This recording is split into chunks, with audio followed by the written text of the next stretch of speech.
Okay, welcome everyone to today's seminar. Today we have Massimo Ferri, who will talk about steady and raging, persistent without homology. Go ahead, Massimo. Thank you very much to all of you organizers for giving me this opportunity to talk about new developments of our generalization of persistence. Generalization which is not as deep as many other generalizations of persistence, but it's aimed to giving a wide and easy application possibility to people not of mathematical education. This is my outline. The idea is there is persistence module. There is quite a lot of very interesting things in persistence, but the persistence diagrams are an easy object with very good possibilities of application for classification for any possible thing. And we have seen in the last few years quite a lot of applications of them. And so what I'm going to do is to see what the characteristic properties of persistent Betti number functions are that we can generalize easily to many other types of functions. And then I'll recall the definition of categorical persistence function, give some examples on graphs and digraphs, and finally get to steady and ranging, which is the main machinery for producing these persistence functions. And I'll talk about the recent progress of Yancito Gazul on steady and ranging, very nice synthesis and some important theorems about all that.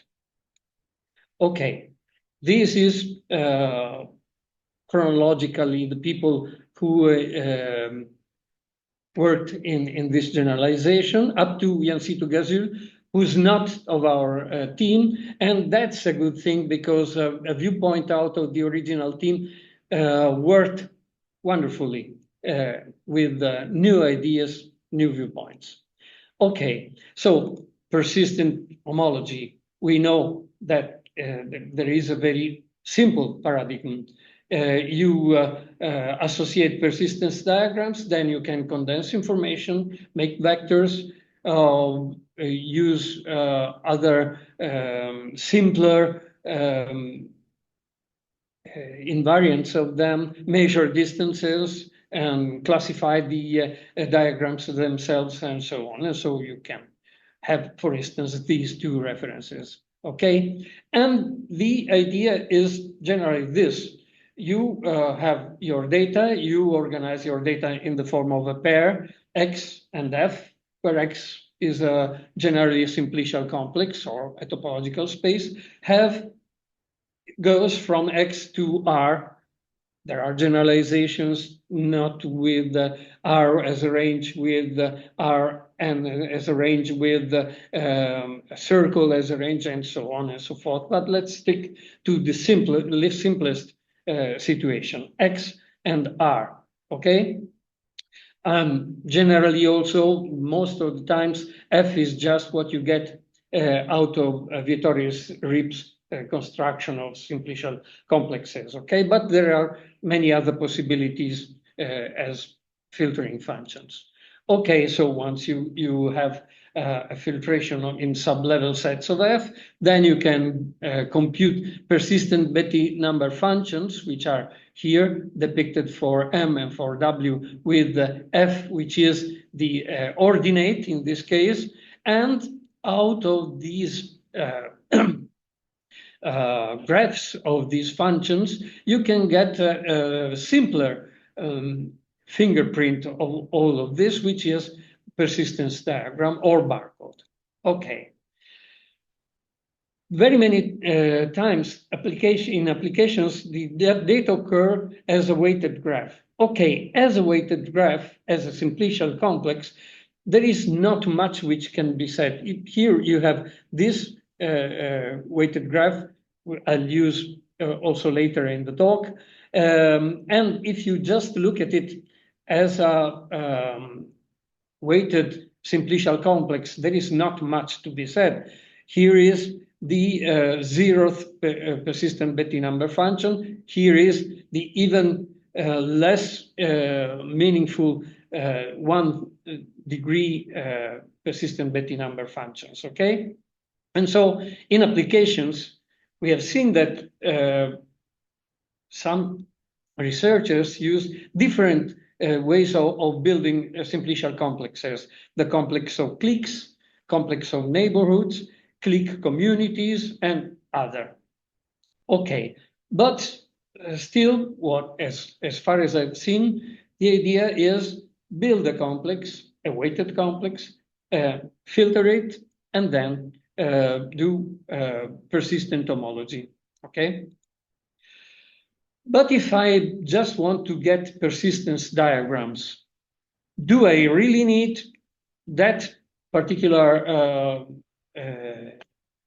way of getting to them, or is there some other possibility? Okay, one possibility is this. Why are persistent Betti number functions is it possible to condense them in those points which we call corner points, the points of a persistence diagram, just because of some properties of persistent Betti numbers, okay? And if we use those properties, which are in a theorem for persistent Betti numbers, as definition, so to say, as axioms, then we can get to persistent Betti number, persistence diagrams all the same. Okay, just a word about where we publish more than once. I must say, I've heard that DPI sometimes is looked at with suspicion, but I can say as an author, a referee and an editor that I found them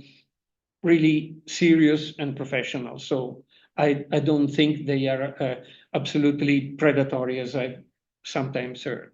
Okay, so we publish there, and I'm pretty satisfied with it. Okay, so what could we generalize? Let's look at some persistent Betti numbers here. There are these three properties. They are non-decreasing in horizontal, non-increasing in vertical, and then another property. Take vertical and horizontal rectangle, okay? Anywhere, not just the three of them I've drawn here, but also a point here, point here, point here, point here, okay? The difference, let's take the difference of the values in the upper edge and the lower edge, okay? Let's look at here, for instance, okay? Difference 2 minus 2, 2 minus 2. The lower difference is in this case equal to that. Here, 3 minus 2, 2 minus 1, again equal, okay? Let's look here, 3 minus 2, greater, strictly greater than 2 minus 2, okay? And this gives us the fact that if we shrink that rectangle or this square going to the limit for the length of the edge going to 0, then we get what we call the multiplicity of a point here, okay? But what is important is take any vertical and horizontal rectangle, the difference on the lower edge is greater than or equal to the difference on the upper edge. These properties make it possible to condense all the information of persistent Betti numbers in the points of the persistence diagram, okay? So here is the formula, so to say. I always call capital delta the diagonal, capital delta plus the usual half plane above the diagonal, okay? And for persistent Betti numbers, we have what I just said, non-decreasing, non-increasing, and this thing that the difference on the lower edge is greater than or equal to the difference on the upper edge. And then there is another. These two are the ones which grant the possibility of condensing in persistence diagrams. And they are what we are going to generalize, to use as axioms. But there is also another interesting property of persistent Betti numbers.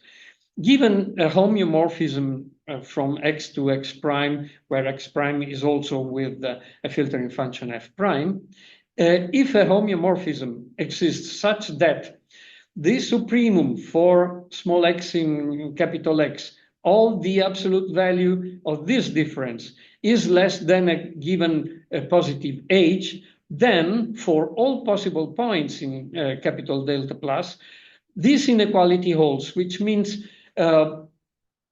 take a point uv for x prime f prime and go northwest, okay, for x and f, exactly of h, okay, as a displacement. Then this persistent Betti number of xf in this new point is always less than or equal to the one of uv at uv for x prime f prime, okay? That is what we can check for persistent Betti numbers, okay? And so now we can define the multiplicity in this way. Since this difference is greater than or equal than 0, then I can take the minimum by a positive epsilon of this difference and call it multiplicity. And the multiplicity, when multiplicity of a point is greater, strictly greater than 0, in Bologna, we call it corner point, and corner lines are defined in a similar way, and they are generally replaced by their points at infinity. Okay, and so the persistent diagram corresponding to a persistent Betti number function beta is the set of corner points, also the ones at infinity, plus all the points on the diagonal, each with infinite multiplicity, okay? Then we can define the bottleneck distance. I'm not going to talk a lot about this because it's everybody's knowledge, okay? And so I can have fix a bijection between two persistence diagram, and the weight is the maximum of the L infinity distance of the corresponding points, and the bottleneck or matching distance of the two diagrams is the minimum weight among all possible bijections. Okay, that's usual. Okay, another measure, another distance when we have weighted topological spaces as here, or weighted simplicial complexes, is this which we call natural pseudo distance, and it's defined like this. Take all possible homeomorphism from x to x prime, okay? Take every element, every point in x, take its image under that particular homeomorphism. Take the absolute value of the difference of the filtering functions on the original point and on its image, okay? For a fixed gamma, take the supremum, and then take the infimum among all possible gammas, okay? And that is what we call natural pseudo distance of the two pairs. We used to call them size pairs because all that started as the theory of size functions, which then became persistent homology. Okay. All right. What happens is that for persistent Betti numbers, we have that the grace of the part 3 of the proposition we saw before, we have that the distance, the bottleneck distance between two persistence diagram of xf and xf prime is less than or equal to the natural pseudo distance between these two pairs, okay? And this is a form of stability. And for topological spaces and simplicial complexes, it was possible to prove by D'Amico, Frosin, and Landi, to prove that this is equivalent to stability with respect to the interleaving distance, okay? Persistence functions. Now let's go to our generalization. In general, take a category whose morphisms are all monomorphisms. From now on, all morphisms will be mono. And then we use those properties as axioms in the sense that we call a lower bounded function lambda from the morphisms of C to the integers a categorical persistent function whenever for all u1, 2u2, 2v1, 2v2 as monomorphisms, the following inequality is held, which are exactly a copy of what we saw as a theorem for persistent Betti numbers. Okay, and in the case of particular importance in applications when we have R with less than or equal as morphisms, we call them persistence functions, and what we have is u1 less than or equal to u2 less than or equal to v1 less than or equal to v2, and actually we have this non-decreasing in horizontal, non-increasing in vertical, difference on the lower edge of a rectangle greater than or equal to the difference on the upper edge in the same rectangle. If we use this, then it's possible to define multiplicity and to define corner points, corner lines, and to summarize lambda by a persistence diagram, okay? My examples will be on graphs and digraphs, but of course, the possibility is much wider. Okay, so also the notion of filtration of a weighted graph or digraph and natural pseudo distance between weighted digraphs or graphs are the usual ones related to them as one-dimensional simplicial complexes. Okay, let me give an example which is not immediately presentable with a simplicial complex. Almost everything is possible to be presented as a simplicial complex. What I say is that it's possible to bypass that passage, okay? Of course, we can do persistence if for a weighted graph, we take in consideration components, connected components, but that is already something that we do with persistent homology, but not, for instance, with blocks. What is a block? It's a connected graph which does not contain any cut vertex, vertices whose deletion makes the graph disconnected, okay? A block of a graph is a maximal subgraph H, so that H is a block as a graph itself, okay? And it's possible to define a persistence function in the sense we just said, which we call persistent block number of a weighted graph, which maps the pair UV, U less than V, to the number of blocks of the sublevel set GV containing at least one block of the sublevel set G sub U. Same thing that we do with connected components, but now it's with blocks, which are not immediately a topological notion as we have for components, okay?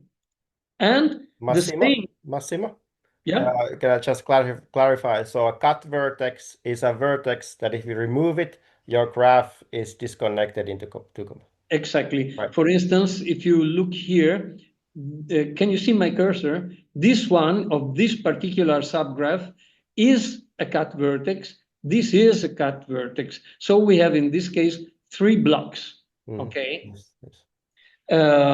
This is exactly the same weighted graph I had before, okay? And now we can have what? Our new persistence function, gives us a graph which is completely different. Here, I have not stressed the corner points, but you can see one here, one here, one here, and so on, okay? So it's possible to get a persistence diagram out of this graph here, but this is no more topological, no more homological in particular, because the definition is the one I just gave, okay?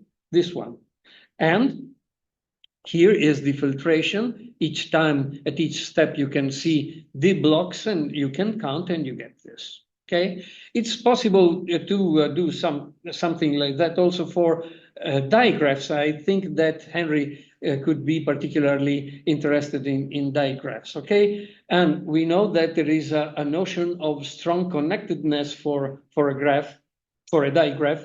When is a directed graph strongly connected? When for any pair of vertices there is a directed path from U to V and one from V to U, okay? A strong component of a digraph is a maximal strongly connected subdigraph, okay? And we can define for a weighted digraph the persistent strong component number, which is similar to what I've done before. It maps the pair UV to the number of strong components of G sub V containing at least one strong component of G sub U.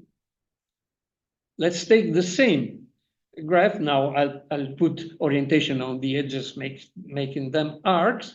And you can see why two, because I wanted to show that things different in an inherent way if we change the orientation of just one arc, okay? It's all the same apart from this arc, which in this case is oriented like this, in this case is oriented like that, okay? And in these two cases, your persistent strong component function gives you two quite different graphs, and of course, two quite different persistent diagrams, if you want, okay? So this is the idea, and I'm not yet to what I want to talk mostly about today, which is something which is particularly defined on filtrations, okay? A filtration can be seen as a particular functor that is a monic R less than or equal index diagram in the category we have chosen, okay? So let P be a map assigning to each filtration M in C a categorical persistence function P sub M on R, such that Pm equals Pm prime whenever a natural isomorphism between M and M prime exists. All the resulting categorical persistence functions are called indexing-aware persistence functions, IP functions, briefly, okay? So it's something which is not so much related to the category itself, but what happens in the category in the particular filtration we are using in that moment, okay? The map assigning filtrations to assigning persistence function to filtration is called an IP generator. And we are interested in very strong, very powerful IP generators. Okay, but first, an idea related to stability. Let P be an IP generator, so a map which takes in a filtration and gives a persistence function to that filtration. The map itself and the resulting IP functions are said to be balanced if the following condition is satisfied. This condition is the third condition I showed you as a proposition on persistent Betti numbers, okay? The third one, and it is this which we ask. If an isomorph, let's talk about weighted graphs to make things easy to understand. Okay, I have two weighted graphs, and if an isomorphism from G to G prime exists and a positive real number H exists, such that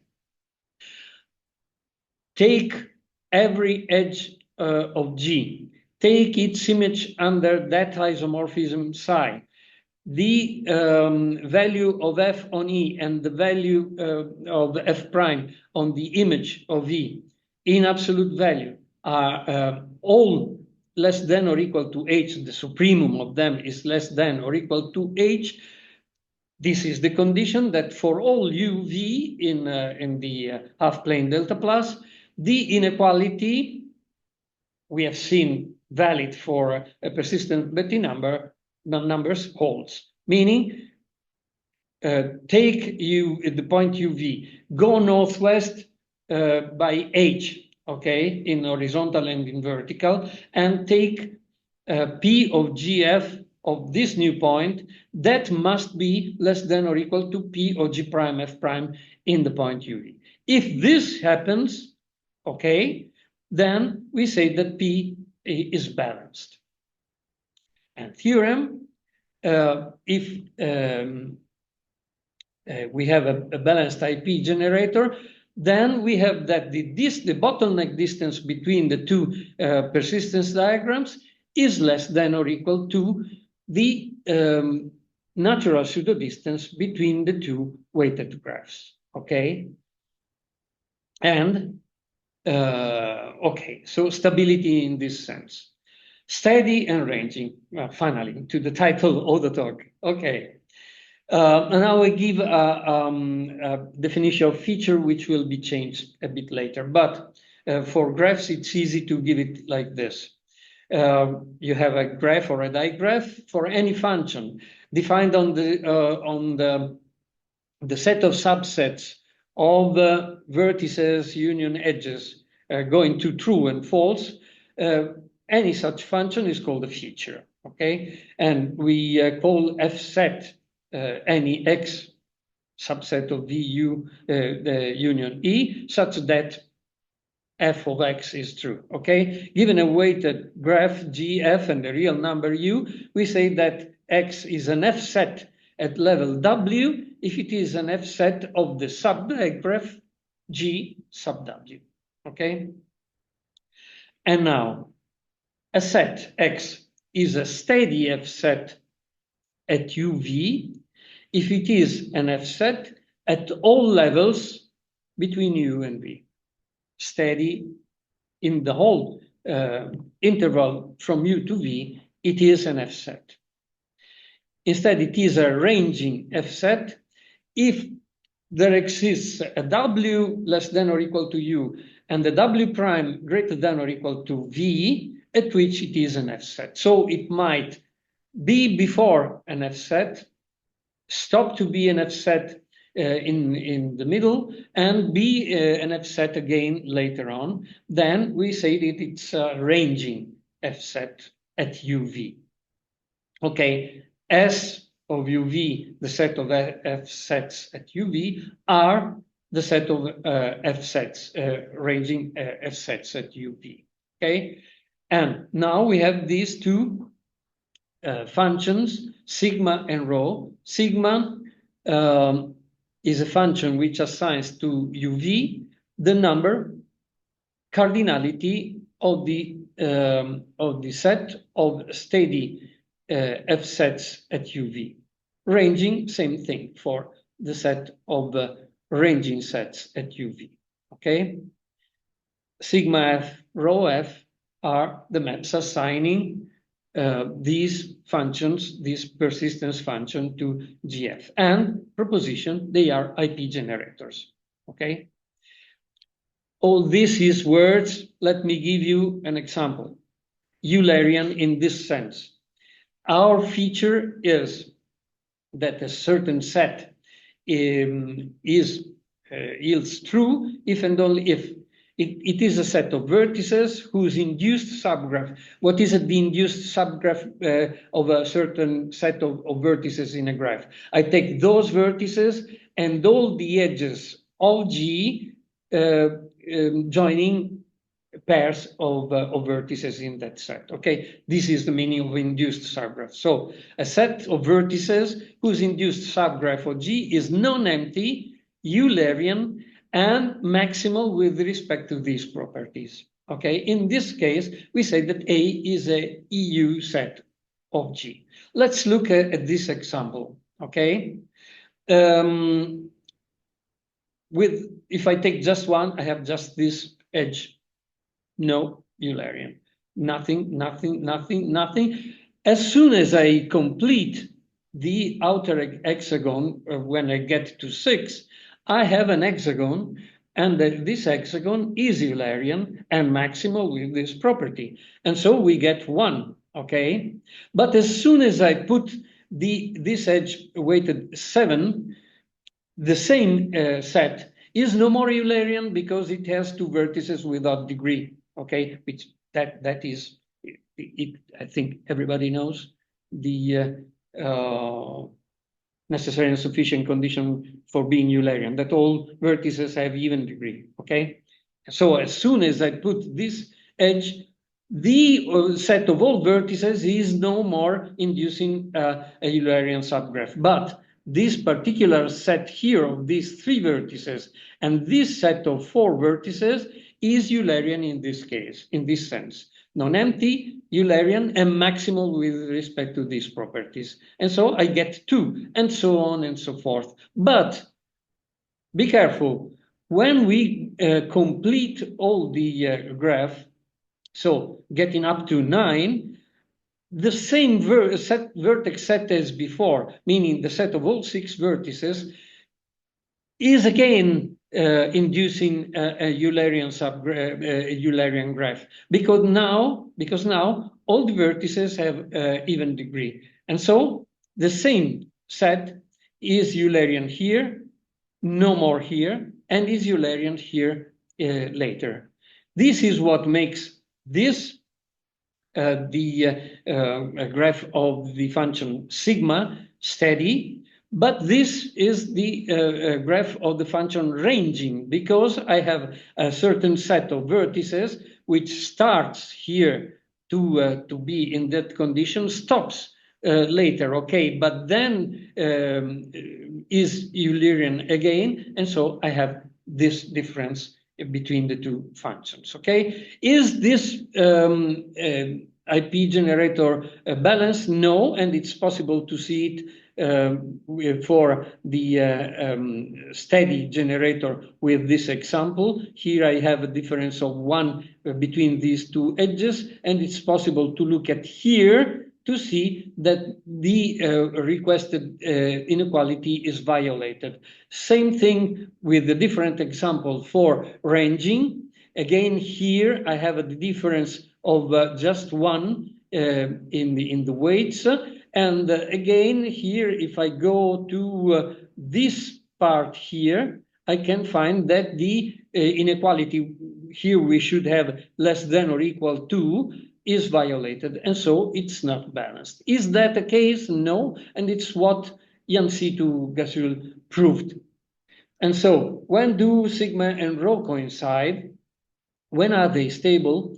The environment is that of a finally concrete monocategory. What do I mean? A pair of a monocategory and a faithful functor, 2 finite sets with injective functions, a faithful functor, and also the existence of an initial object whose image under this functor phi is the empty set. Okay, and now we can redefine features.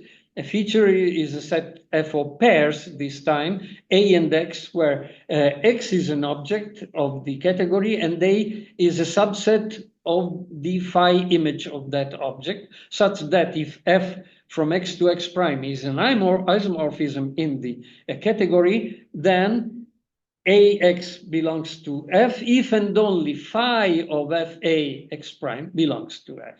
Okay? We can give the definition of steady and ranging IP generators relative to a feature also in this case. Again, the notion of balanced can be extended to this situation. And in the following, the concerned filtration are of a fairly common type called tame, which is simply that the number of critical values in the filtration is finite. Okay. Now there is this definition which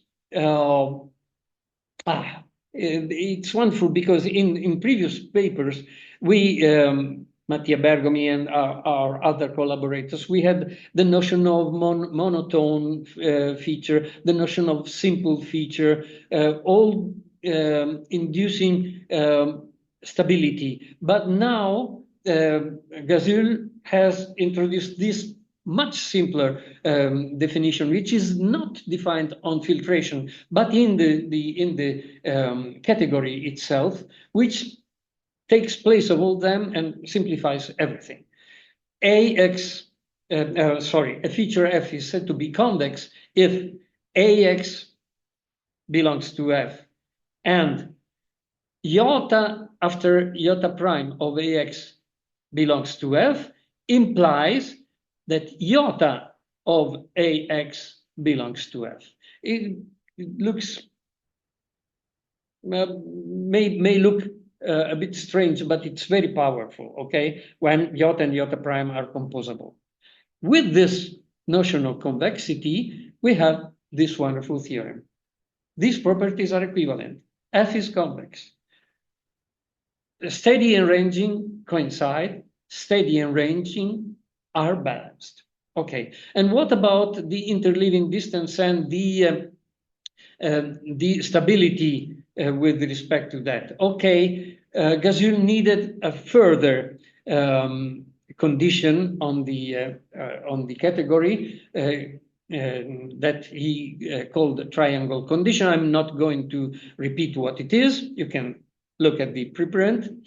And with that further property, one can show that being balanced for all tame filtrations is equivalent to being stable for the same filtrations with respect to the interleaving distance. So stability, okay, with the convexity of the feature and the corresponding to the equality, the coincidence of steady and ranging. Among the possible categories, there are three different categories of hypergraphs that Gazul studied, different in the set of morphisms he uses in the three of them. And so it's possible to use that for hypergraphs. And that, again, is very important because there are researchers using persistence on hypergraphs. And they are no more limited to using persistent homology. They can use quite a lot of other features on hypergraphs. Gazul gives examples for the scenes of King Lear and Romeo and Juliet. There are different features. I just select for an example, the hub feature, which is a hyperedge, is a hub, is said to be a hub. If it has more neighbors than its neighbors, okay? And with that, we can build our filtered hypergraph. Here we have an example of the scene hypergraph of King Lear at the time 3 and time 5. The play has 26 scenes. It starts at t equal to 0 and it's constant after t equal to 25. And here we have the corresponding persistence diagram for what concerns the scene 0, okay, in the steady case. And so you have that 0 scene starts being a hub at t equal 1 and stops between 6 and 16, and then it is a hub again and then at t equal to 25. Okay, and so you have this persistence diagram. You would have a different one if you took instead of steady ranging, which are different, and so it's immediately you immediately know that this is not a stable feature. Okay, what can we say about this? I don't know that if Yancitu would show with this diagram something important for the study of the dynamic of King Lear. I don't think he wanted. What he wants and what he shows here is that you have an extreme freedom in choosing your features for your hypergraphs and getting persistence diagrams even without the normal machinery, build filtered simplicial complex, make persistence homology out of it, and get the persistence diagram. Now you have a persistence diagram, you can compare, you can classify, you can do whatever you did with the normal persistence diagrams you had with the normal procedure. That's all. Okay, thank you, Massimo, for the nice talk. So before questions, everyone can unmute themselves and we can give the classical Zoom applause.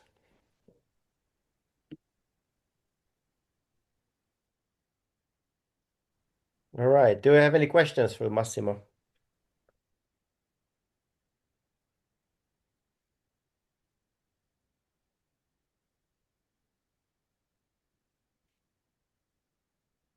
Well, I could start. So beyond this uh, Shakespeare network analysis that you ended with, have you used this your new persistence function in some kind of network data analysis task, tested them in like We used some in classification process or something? in our already rather old paper, we used it for